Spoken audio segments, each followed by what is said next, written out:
those sold on the airplane out of 130, 150 seats.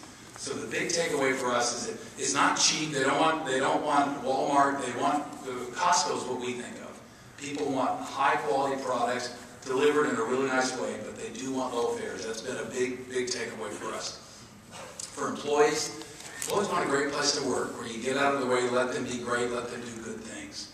And that's hard to, for us, 13,000 employees, 87 or 88% unionized. It's hard to sort of keep that together, but that's what employees want.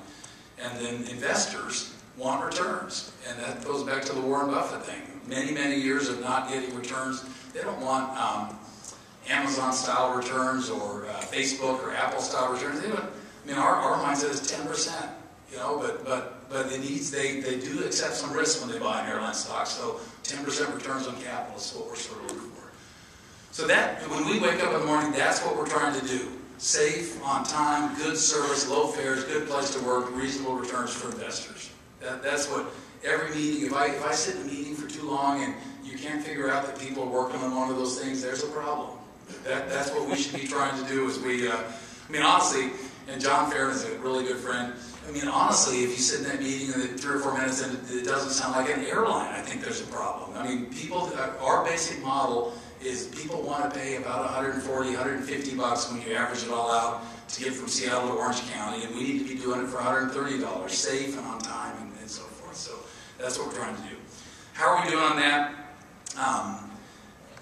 We're doing okay. I think safety, you be the judge, but I think the company, we do an employee service survey, and I just saw the results. Our employees believe we're committed to safety, maybe more than, there's maybe a couple metrics they rate us higher than that, but I think we're doing good. It's important that we do good. There's tremendous, and all of you, by the way, people that are manufacturing components for these airplanes, you share that burden with us, but it's, I think we're doing okay on the safety front.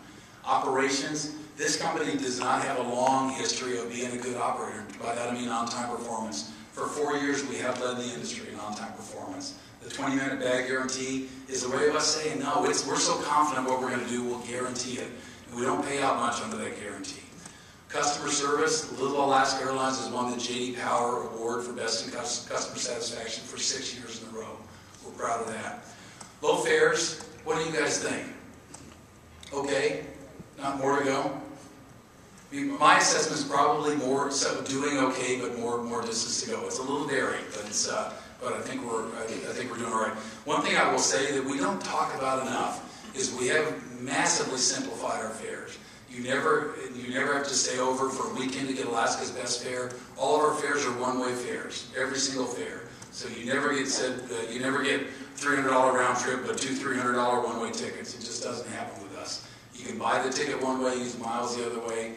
We've only got 6 or 7 buckets, and they're what we call the sell-ups are each 10 or 15%. I think our highest one-way fare, it may seem high to some folks, maybe not. Our highest one-way fare is a little over $600, and our highest first-class add-on is $175 on top of that.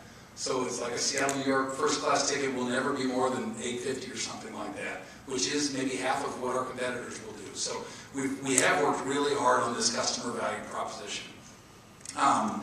Good place to work. I worry about that. We are probably in the best shape of any of the airlines in terms of having our contracts done, but it's hard. I'll just tell you, with 13,000 people, it's hard to keep people aligned and understanding that the fight is outside, that we're worried about competition. We're coming in to work together to keep doing great things.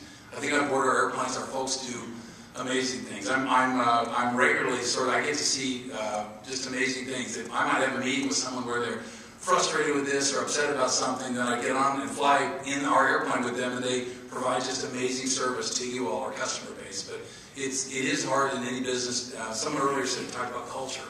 It's hard to keep the culture right, keep people focused on making things stronger, but we spend a lot of time on that. One thing I will say on Good Place to Work is, today's what, the 4th of February, or the 4th of Feb. On February 26th, our employees will get about 10% of their salary. They'll get 9.5% of their salary in profit sharing. And it'll be $100 million for our company that we'll put into the economies where we operate. And it's a little bit of a complex formula, but if we hit safety metrics, and if we hit on-time metrics and customer satisfaction, and importantly, profit metrics, they can hit the jackpot. And the maximum this plan pays is 10%, and Alaska Airlines employees will receive 9.5%. So as the company does well, our employees will do well. And then finally, for investors, the company, the stock is performing. We're producing earnings per share. We split the stock. We're paying dividends. We're buying back stock. I mean, my simple test there is my dad was a Boeing engineer, a 32-year guy. Would I tell him, hey, Dad, you should buy some ALK. It'll be okay. And I think for a lot of my 23-year career, you might not have done that. But for the last 5 or 10 years, it would have been a good move for him. I'm not giving any of you any investment advice.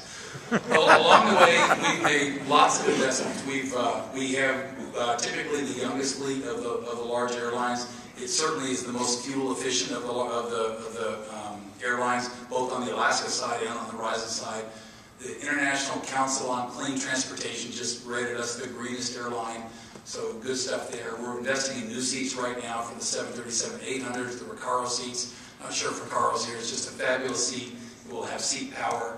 The 900 ERs with the Boeing Sky Interiors, we're buying lots of those. Those have been fantastic. Somebody told me if your company could do one thing, I'd like you to get better at feedback so that if I send you a note on something good or something bad, I know you hear about it, and I know that the employees involved, particularly compliments, they hear about that. And so now we're doing that. We're working on something called Alaska Listen. So if you have a great flight, you can send us a note that afternoon, and the flight attendant will know that evening that they provide great service. So good stuff there. I just want to say, to be honest, I'm not sure I've ever had this in my script, but just to make sure everybody knows, we are proudly all Boeing, and we say that on each of our airplanes. So that's what we're trying to do. There are challenges, and I'll just tee this up a little bit. To be honest, I'm more interested in talking about the challenges than the things we're doing well, but there's maybe 3 that I would summarize for you. There is all kinds of new competition. I mean, as us with a 3.5% player, there's just lots and lots of new competition. We're seeing it throughout our network. I'll tell you that I was the finance guy as we were doing a lot of this stuff in the middle of the last decade, and I was the one talking with unions, trying to restructure contracts and pension plans and all that sort of stuff. My mind was always around Southwest and JetBlue and Virgin. It was always around low-cost carriers coming in.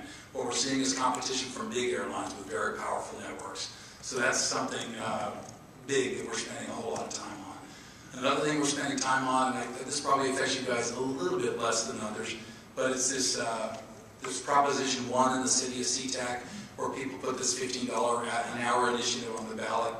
And we were against that. I'll just say really honestly, we were against that. But we certainly recognize the problem with income equality. We recognize the needs that we have with training. We recognize that, and this may or may not be controversial, minimum wage may need to be higher. We were against that because that was legislation that affected an 11 square mile area and would have put your airline that's based in Seattle at a very significant disadvantage when we competed against other airlines. But I just think we as a business and other businesses sort of need to recognize the problem. And the way I sort of say it really simply is we need to make sure the economy works for everybody that wants it to work for them. But we also need to make sure the economy works. And it's hard. It's easy to sort of be on one end of this or the other. It's hard to be in the middle and say, what is the conversation we need to have that's going to help the economy work for everybody? So that's the second one. And the third one is, I mentioned it once already, but just keeping folks aligned as the company begins to perform, keeping our own team aligned.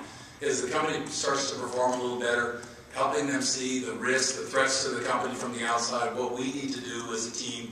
I was so incredibly proud of the Seattle Seahawks. They went to New York or New Jersey, and they performed on the field. And as an airline, my simple view of our business is that if our 13,000, forget Brad, forget the leadership team, good plan, bad plan, if our 13,000 people want us to be a great airline, we'll be a great airline.